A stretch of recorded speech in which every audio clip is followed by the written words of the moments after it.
Hello students, कैसे हैं आप लोग। आपकी फरमाइश पे मैं दूसरा लेसन प्लान बायोलॉजिकल साइंस का अपलोड कर रही हूँ आज की वीडियो में।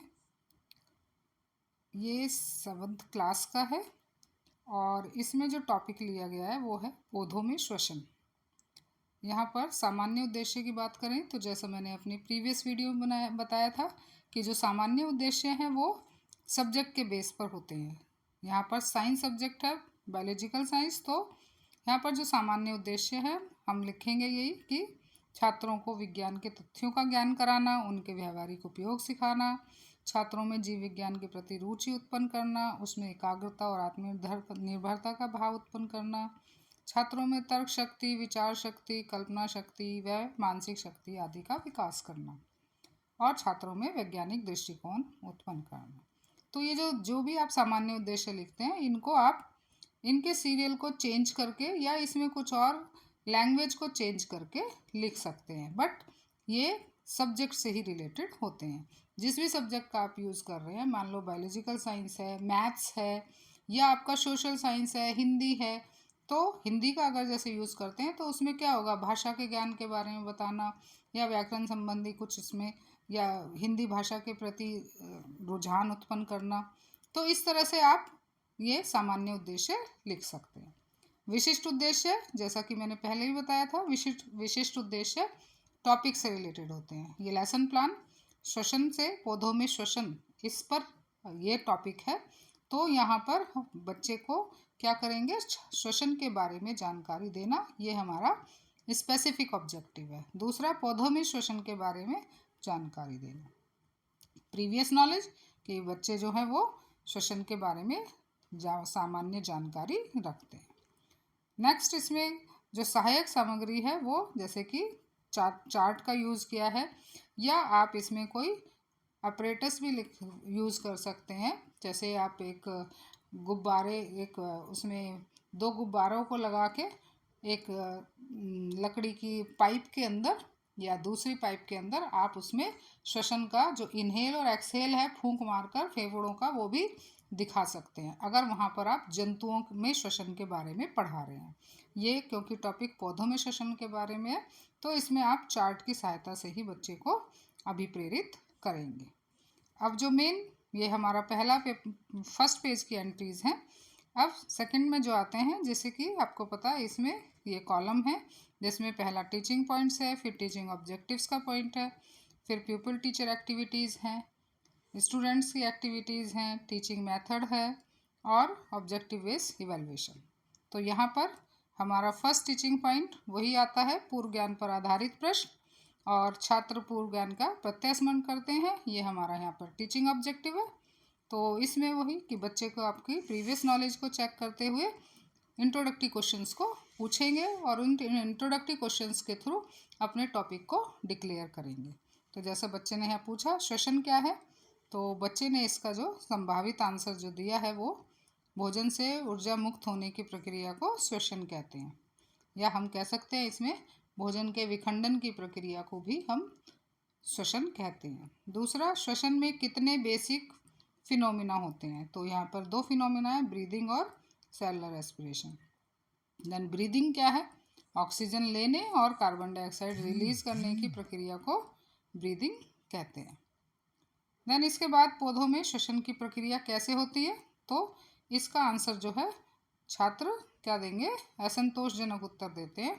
तो जब छात्र किसी भी जो प्रॉब्लमेटिक क्वेश्चन है उसका आंसर सही से नहीं देते हैं तो टीचर वहाँ पर अपने कंटेंट को प्रेजेंट करेगा और ब्लैक बोर्ड पर उस कंटेंट को या उस टॉपिक का नाम लिखेगा कि आज हम श्वसन की प्रक्रिया के बारे में पढ़ेंगे। विकासात्मक प्रश्न, ताकि लेसन को आगे बढ़ाया जा सके, तो ये विकासात्मक प्रश्न हम बच्चे के पूर्व ज्ञान को नवीन ज्ञान से जोड़ने के लिए करते हैं। तो यहाँ बच्चे से इन्होंने पूछ लिया है डिफ्यूज़न क्या है।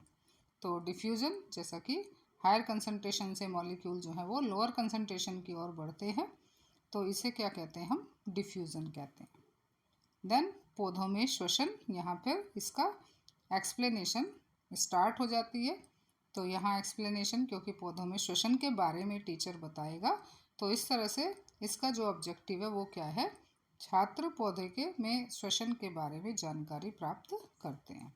तो ये लेक्चर मेथड है। व्याख्यान विधि, विकासात्मक प्रश्न हमने पूछे थे वो प्रश्नोत्तर विधि है। तो जहाँ पर भी टीचर बच्चे से प्रश्न पूछेगा वहाँ जो विधि है वो प्रश्नोत्तर विधि होगी। जहाँ पर बच्चे को एक्सप्लेनेशन के दौरान टीचर कोई चार्ट या कोई मॉडल के थ्रू समझा रहा है तो वो विधि व्याख्यान व प्रदर्शन विधि हो जाएगी। तो ये स्पष्टीकरण में छात्र की क्रियाएं क्या हैं, छात्र ध्यानपूर्वक सुनते व समझते हैं। यहाँ पर इसी टीचिंग पॉइंट को इन्होंने आगे बढ़ाया है और ये टीचिंग पॉइंट ये एक्सप्लेनेशन ख़त्म होने के बाद यहाँ बच्चे से इवैल्यूएशन किया गया है, मूल्यांकन किया गया है, जिसका आंसर बच्चा क्लास में देता है। ये मूल्यांकन प्रश्न टीचर पढ़ाने के बाद क्लास में बच्चे से पूछता है ताकि वो ये जान सके कि जो टीचर ने पढ़ाया वो बच्चों ने किस हद तक सीख लिया है। अब दोबारा से फिर हमें यहाँ पर आगे लेसन को बढ़ाना है तो फिर दोबारा से विकासात्मक प्रश्न होंगे। तो यहाँ पर स्टोमेटा के बारे में पूछा है टीचर ने, स्टोमेटा क्या होता है। तो बच्चा बोलता है कि पत्तियों की इंटरनल सरफेस पर जो छोटे छोटे छिद्र होते हैं जिनसे वायु में से जो ऑक्सीजन और कार्बन डाइऑक्साइड का आवागमन होता है वो स्टोमेटा कहलाते हैं। तो यहाँ छात्र क्या है, पत्ती के बारे में बताने में सक्षम है या स्टोमेटा के बारे में बताने में सक्षम है। ये स्पष्टीकरण यहाँ पर हमारा जो टीचिंग पॉइंट है वो स्टोमेटल अपरेटस और जो ऑब्जेक्टिव है वो छात्र स्टोमेटल अपरेटस के बारे में जानकारी प्राप्त करते हैं। तो यहाँ टीचर स्टोमेटा के बारे में उसे बताएगा और यहाँ पर फिर यही कंटेंट का जो एक्सप्लेनेशन है ये आगे बढ़ेगा। और यहाँ इन्होंने ये एक मिनिएचर लगाया है, चार्ट का छोटा रूप, जो चार्ट उन्होंने क्लास में दिखाया होगा उसको छोटे रूप में बनाकर यहाँ पर एड लगाई जाएगी। तो इसलिए ये व्याख्यान व प्रदर्शन विधि कहलाएगी। तो ये स्टोमेटा के बारे में इन्होंने बताया, उसमें स्टोमेटा 2 गार्ड सेल्स होती हैं 2 और कुछ सब्सिडरी सेल्स भी होती हैं। ये सब एक्सप्लेनेशन देने के बाद यहाँ पर उसने फिर इवैल्यूएशन किया है बच्चे का और फिर अगेन तीसरे टीचिंग पॉइंट की तरफ बढ़ते हुए टीचर फिर दोबारा से विकासात्मक प्रश्न करेगा और इन विकासात्मक प्रश्नों का आंसर बच्चा देगा। तो यहाँ क्योंकि प्रश्न पूछे गए हैं तो ये प्रश्नोत्तर विधि। इन विकासात्मक प्रश्न के बारे में फिर अपना तीसरा टीचिंग पॉइंट टीचर लेगा और उसको स्पष्टीकरण करेगा। तो इस तरह से ये प्रक्रिया बार बार चलती रहती है और एक्सप्लेनेशन के बाद टीचर इवैल्यूएटरी क्वेश्चन पूछता है। 3 टीचिंग पॉइंट्स के बाद शामपट सारांश।